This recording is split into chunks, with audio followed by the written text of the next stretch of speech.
Giring-giring perak. Episode 27.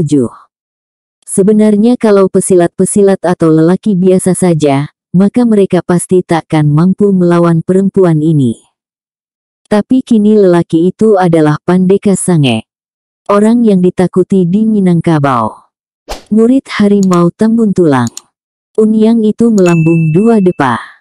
Kemudian dengan kedua tumit menghunjam ke bawah, dia meluncur ke arah tubuh Pandeka Sange yang berbaring dengan santai di bawah. Dia terjun dengan kecepatan kilat dengan tumit mengarah ke jantung lelaki itu. Namun dengan jahanamnya Pandeka Sange justru jadi kesenangan. Ketika perempuan itu meluncur turun, kainnya tersingkap ke atas oleh angin, hingga nampak seluruh pangkal pahanya. Sejengkal lagi kedua tumit perempuan itu akan menghantam dadanya. Penyamun itu cepat berguling ke kanan, seiring tangannya bergerak meremas pinggul perempuan yang terbuka itu. Istri Datuk Sipasan memekik. Kaget karena lawannya lenyap tiba-tiba dan tumitnya menghentak tempat kosong. Marahnya memuncak karena pinggulnya diremas dengan kurang ajar sekali. Perempuan ini jadi sadar, dia takkan mungkin melawan lelaki itu. Takkan mungkin. Dia teringat pada pengalamannya di Silayang dulu. Ketika hampir saja dinodai oleh anak buah lelaki ini. Kini dia tak bisa mengharapkan pertolongan suaminya atau si giring-giring perak. Mereka tak tahu bahwa dia ditawan di goa ini. Makanya, sebelum dinodai, dia lalu mengambil putusan nekat. Dengan teriakan nyaring, dia menghimpun tenaga, kemudian meloncat membenturkan kepalanya ke dinding batu. Namun perempuan ini memang sedang bernasib amat malang. Untuk mati saja dia tak diperkenankan. Pandeka Sange sudah memperhitungkan kemungkinan bunuh dirinya perempuan itu. Karena itu dia selalu mengawasi gerak-geriknya.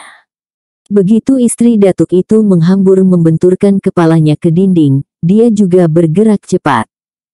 Dia melambung, dan sejengkal sebelum kepala perempuan cantik bertubuh padat itu membentur dinding goa, kakinya berhasil ditangkap oleh Pandeka Sange. Pandeka ini tidak berhenti sampai di sana. Nafsunya sudah memuncak pula melihat pinggul besar perempuan yang tersimbah-simbah itu. Dia menjentik urat halus di belakang pinggul perempuan itu. Inilah pekerjaan yang amat laknat dalam ilmu persilatan. Dia menyentik urat birahi perempuan itu. Istri Datuk Sipasan tertegak menghadap ke dinding. Pandeka Sange membiarkannya. Dia kembali berjalan ke pembaringannya. Kemudian menanggalkan pakaian. Kemudian berbaring menelentang. Perempuan malang itu lambat-lambat berbalik. Hari terasa amat panas olehnya. Pikirannya tiba-tiba tak bisa dia kuasai. Dia melucuti seluruh kainnya. Kemudian menatap pada Pandeka Sange yang berbaring. Masih mempergunakan ilmu silatnya yang cukup tangguh, perempuan ini menghamburi tubuh Pandeka itu. Harimau Kumbang bergegas ke ruang utama. Sebelum sampai ke ruang itu, dia melewati ruangan latihan. Dia berhenti di sana. Di ruangan inilah dulu mereka bertiga dilatih oleh gurunya. Di dinding masih tersisip berbilah-bilah pedang, tombak, pisau-pisau kecil yang akan dipergunakan sebagai senjata rahasia, panah, cambuk dan berbagai senjata lainnya. Ruang ini persis berada di bahagian tengah bukit itu. Karenanya bahagian ini langit-langit goa sebagai loteng bisa dibuat lebih tinggi. Dengan menghela nafas dia berjalan melintasi ruangan latihan yang telah menjadikan mereka bertiga menjadi orang-orang yang ditakuti di Minangkabau. Mereka berhasil mempertahankan nama besar gurunya. Dia menuju ruangan utama di mana biasanya gurunya berada. Berlutut di depan pintu sebagaimana kebiasaan mereka sebelum menghadap pada gurunya. Pintu goa itu terbuka sendiri. Dengan gembira dia melihat di ujung sana, gurunya tengah duduk bersila membelakang, menghadap ke dinding. Dari balik tubuh gurunya dia melihat asap mengepul. Bau kemenyan tercium merambat keluar. Gurunya tengah bersemedi, tak seorang pun yang boleh mengganggu. Dia tetap duduk berlutut di depan pintu yang ternganga. Ruangan utama itu benar-benar mewah. Tak seorang pun yang akan menduga bahwa di dalam goa ini ruangannya demikian mewahnya. Seluruh lantai dilapisi dengan permadani berwarna merah darah. Di sebelah kanan ada meja kecil yang dipenuhi buah-buahan. Tak ada senjata apapun dalam ruang itu.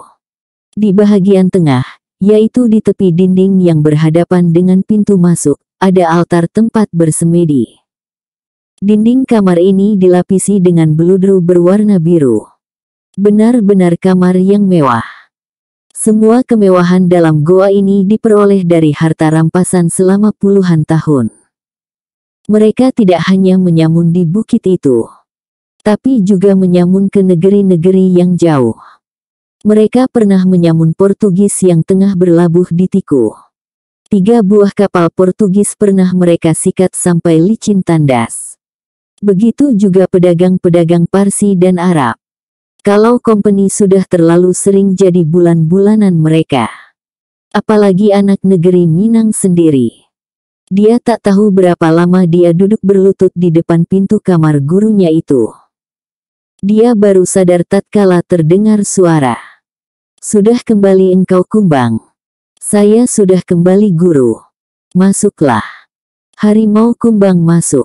Begitu dia berada di dalam, pintu batu di belakangnya tertutup sendiri. Kemarilah. Duduk dekat altar ini. Harimau Kumbang melangkah melewati ruangan itu. Kemudian duduk 3 langkah dari altar di mana gurunya duduk membelakanginya. Bagaimana kabarmu Kumbang? Saya pulang membawa mayat Gampo Bumi guru. Gampo Bumi. Ya, dia mati. Dalam perkelahian melawan si giring-giring perak. Iya. Yang membunuhnya adalah Datuk Nago, Tuo Silek Buayo Lalok dari pesisir selatan. Datuk itu sendiri mati di tangan saya beberapa saat setelah dia membunuh Gampo Bumi.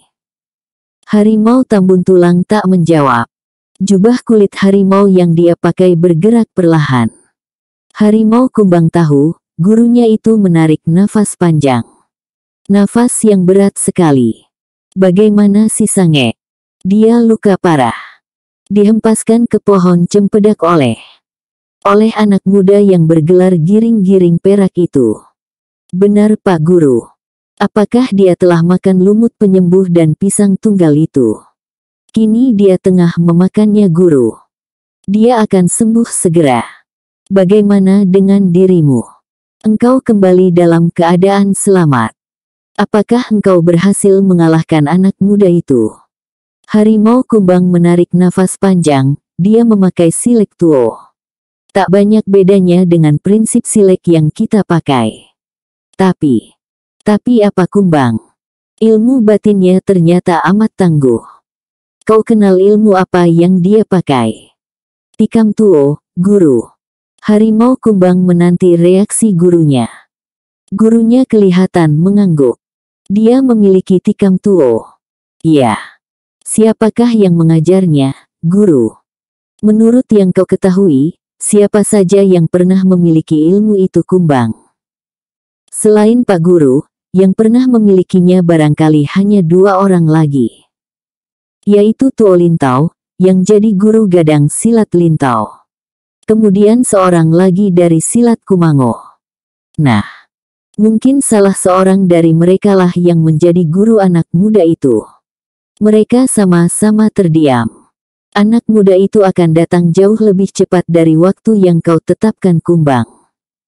Saya punya firasat, dia akan muncul di sini sehari 2 ini. Saya rasa begitu Guru. Sebab di sini ada tunangannya, kekasihnya dan istri Datuk Sipasan, seorang perantau dari Pariaman.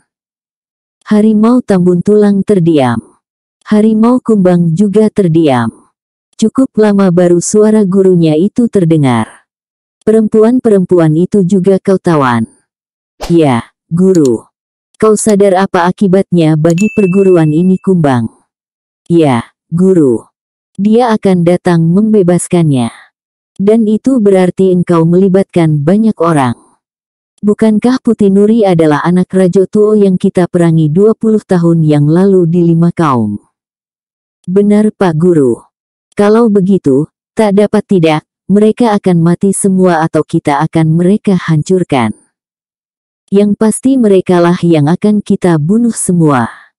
Kenapa kau yakin akan hal itu Kumbang? Pertama karena Pak Guru ada di sini. Saya dan Sange akan menyapu Tuanku Nan Renceh serta teman-temannya yang lain. Guru menghadapi anak muda itu. Dia mengandalkan tikam tuonya. Saya sudah merasakannya, Guru. Dia mempergunakan jurus pertama. Hampir saja saya dilumpuhkan. Selain itu, saya juga memasang perangkap yang ketat di sepanjang jalan menuju kemari. Barangkali, hanya 1 atau 2 orang yang akan sempat lolos dari perangkap itu. Mereka yang lolos dan sampai kemari, akan berhadapan dengan kita. Apakah perangkap dalam goa ini semuanya masih berjalan baik? Semuanya masih sempurna, Guru. Baiklah. Kalian sudahi di luar sana mana yang bisa kalian sudahi. Jika ada yang masuk kemari, pergunakan semua perangkap yang ada. Jika ada yang lolos, saya menanti mereka di sini. Baik Guru. Saya rasa tak seorang pun di antara mereka yang akan sempat mencapai tempat guru ini. Meski anak muda itu sekalipun. Kita lihat saja bagaimana nanti. Suruh Sange kemari. Baik, Guru. Dia kemudian bersujud memberi hormat. Lalu keluar dari ruangan mewah itu. Gurunya tetap membelakang sejak tadi. Harimau Kumbang berjalan di lorong goa itu. Masuk kembali ke ruang di mana mereka selama ini berlatih. Dia menatap ke langit-langit. Langit-langit ruangan itu merupakan sebuah perangkap yang paling berbahaya. Setiap orang yang akan memasuki ruang gurunya, harus lewat di ruang latihan ini. Tak ada jalan lain. Bila alat perangkapnya telah ditekan di luar sana, maka ada 3 buah perangkap dalam goa ini. Ketiganya akan bekerja dengan otomatis bila orang melangkah di dalamnya. Perangkap pertama berupa puluhan tombak yang melesat dari kiri kanan dinding ke arah orang yang lewat begitu menuruni tangga mula-mula masuk ke goa itu. Tombak-tombak ini datang sekaligus. Melayang dalam 4 ukuran. Yang paling rendah melayang sejengkal dari lantai. Kemudian sebatas pusar. Kemudian sebatas dada dan yang keempat sedepa dari loteng. Kesemua ukuran ini memusnahkan harapan orang untuk selamat dari sergapan tombak itu. Ada 2 cara orang untuk menyelamatkan diri dari serangan tombak seperti ini. Pertama, menjatuhkan diri ke lantai.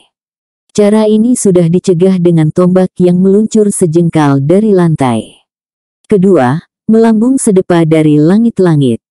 Cara ini pun sudah dihambat oleh tombak yang sedepa dari loteng. Pokoknya, saat mula masuk saja sudah tak ada harapan buat selamat. Kalaupun ada yang selamat dari sini, pada tikungan pertama perangkap lain menanti pula. Perangkap kedua ini berupa lantai goa yang terlepas selebar 4 depa persegi. Lantai ini akan dilepas begitu orang berada di tengahnya. Orang yang ada di atasnya akan tercebur ke dalam sebuah lubang gelap sedalam 10 depa. Di dasar lubang itu, besi-besi runcing sebesar lengan ditancapkan dengan ujung setajam tombak. Besi-besi itu tertancap dalam jarak sejengkal di lantai perangkap itu. Di antara besi-besi itu, berkeliaran puluhan ular belang yang amat berbisa. Yang sengaja dihidupi di sana dengan memberi mereka makan dengan bangkai manusia atau binatang. Jadi, kalaupun ada yang berilmu tinggi, bisa selamat dari tertancap ujung besi, mereka akan jadi mangsa oleh ular-ular belang tersebut. Untuk melompat ke atas tak mungkin.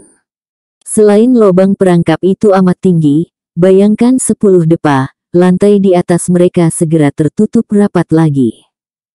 Di dalamnya yang ada hanya kegelapan, besi runcing dan ular belang. Letaklah masih ada juga yang masih selamat dari perangkap ini, maka ketika mereka lewat di ruang latihan, yaitu sebelum mencapai ruang tempat harimau Tambun Tulang bertahta. Saat orang itu berada di tengah ruangan, maka loteng di atasnya, yang terbuat dari batu gunung, yang luasnya 8 depa persegi dengan tebal 1 depa, akan runtuh, membuat siapa yang terhimpit menjadi dendeng.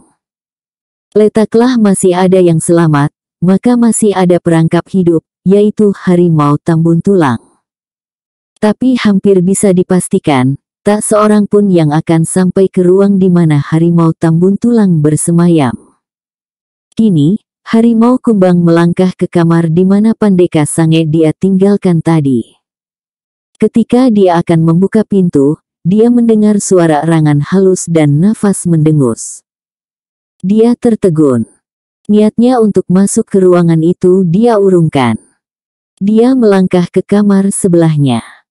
Lewat sebuah lubang rahasia dia mengintip dan tertegun. Yang terbaring menelentang di tempat tidur itu pastilah Pandeka Sange. Matanya terbeliak ketika melihat siapa yang mendengus di atas tubuh adik seperguruan itu. Dia melihat semua yang terjadi di kamar sebelahnya itu dengan tubuh gemetar. Ketika semua selesai, tubuhnya menggigil. "Sange, guru memanggilmu." Pandeka Sange sebenarnya amat letih. Tulangnya rasa remuk dan tenaganya lenyap.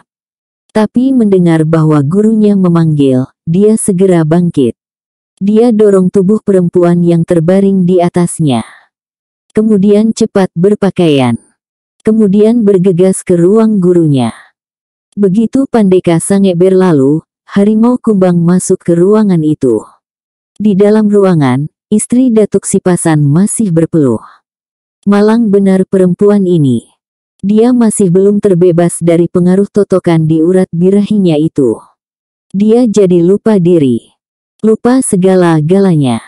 Begitu melihat harimau Kumbang yang bertubuh hitam legam dan bermata merah itu masuk, perempuan ini bangkit lagi nafsunya.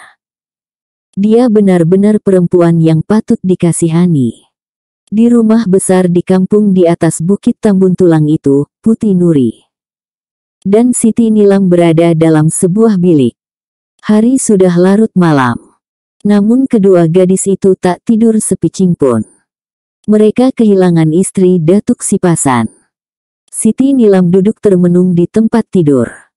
Dia telah mendengar tentang pertunangan Putih itu dengan si Giring-Giring Perak.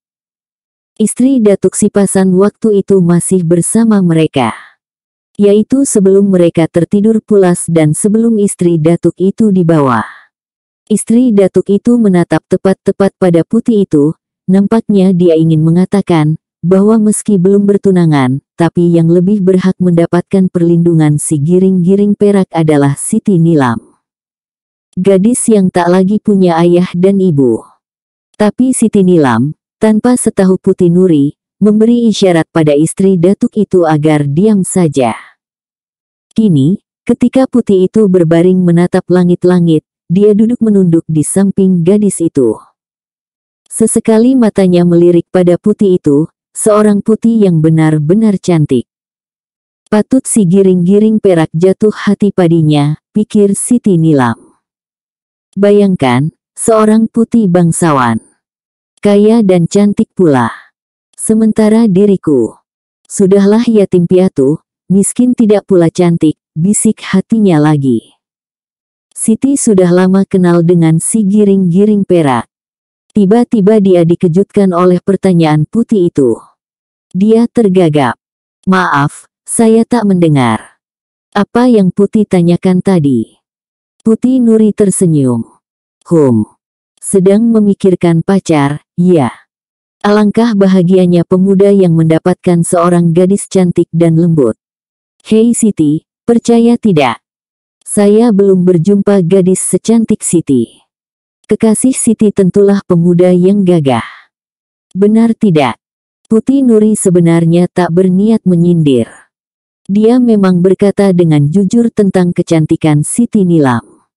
Dia juga berkata jujur dengan segala pujiannya. Tak serambut pun niatnya untuk menyindir gadis Pariaman itu. Apa yang harus dia sindir? Tahu pun dia tidak tentang sangkut paut gadis ini dengan tunangannya itu. Apakah Siti sudah lama kenal dengan si giring-giring perak? Tanya putih itu lagi. Siti Nilam tak bersuara. Juga tak menoleh pada putih yang masih berbaring di sisinya itu. Dia hanya menggeleng perlahan. Belum lama. Bila kalian bertemu. Siti Nilam memalingkan kepalanya perlahan. Menatap pada Putih Nuri. Menyelidiki apa yang tersirat di balik pertanyaan itu. Apakah dia cemburu atau sakit hati? Putih itu tersenyum dan duduk di samping Siti Nilam. Jangan berpikir yang tidak-tidak Siti. Saya tak cemburu kalaupun Siti kenal dengan dia. Saya juga tak cemburu kalaupun dia mencintai Siti. Siapa lelaki yang takkan jatuh hati bila melihat Siti? Tidak, sungguh mati, saya tak cemburu. Saya hanya ingin mengetahui, apakah Siti mengetahui di mana kampung halamannya? Dan bagaimana dia sebenarnya? Sebab saya mengenalnya hanya sehari. Maksud saya, sebelum itu kami belum pernah saling mengenal. Keadaan dan takdirlah yang menyebabkan kami saling bertunangan. Terus terang saya memang mencintainya. Namun saya mengenalnya terlalu sedikit. Barangkali Siti dapat bercerita lebih banyak pada saya tentang siapa dia. Siti Nilam termenung mendengar ucapan putih itu. Apa yang harus dia jawab? Ah, semua sudah terlanjur. Mereka sudah bertunangan. Takdir yang memisahkan saya dengan anak muda itu telah mempertemukan mereka, pikirnya. Dengan perlahan dia berkata, saya tidak pernah berkenalan dengannya. Saya melihatnya ketika dia berkelahi melawan penyamun di Bukit Tambun Tulang ini. Setelah itu dia pergi. Kemudian dia saya lihat dari kejauhan ketika datang ke rumah Datuk Sipasan di Balingka. Tidak, kami tidak pernah saling berkenalan. Sebenarnya lah saya tidak mengetahui apa-apa tentang dirinya. Yang saya dengar, sama seperti yang didengar banyak orang. Yaitu yang berasal dari cerita mulut ke mulut, bahwa dia sebatang kara. Bahwa dia tengah mencari ibu bapaknya. Hanya itu yang saya ketahui. Saya ikut gembira dan mengucapkan selamat atas pertunangan putih dengannya. Kalian memang pasangan yang serasi. Bak pinang dibelah dua. Yang satu gagah yang satu cantik. Bak sirih pulang ke tampuknya. Putih Nuri tertawa bergumam. Kemudian dia menceritakan kisah pertemuannya dengan si giring-giring perak.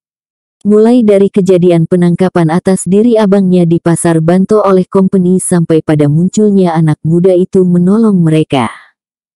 Kemudian peristiwa pertunangan karena melanggar adat, karena naik kuda berpelukan itu.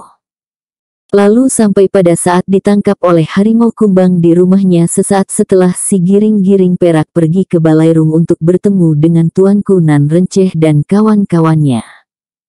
Setelah cerita itu habis, mereka terdiam. Di luar terdengar kesibukan yang luar biasa. Dari percakapan yang sampai ke telinga mereka, diketahui bahwa kesibukan itu disebabkan persiapan untuk menghadang dan menghadapi serangan si giring-giring perak, Tuanku Nan Renceh, Datuk Sipasan, Rajo Tuo dan kawan-kawannya. Dari pembicaraan itu pula didengar bahwa yang paling ditakuti penyamun-penyamun itu adalah si giring-giring perak. Bersambung.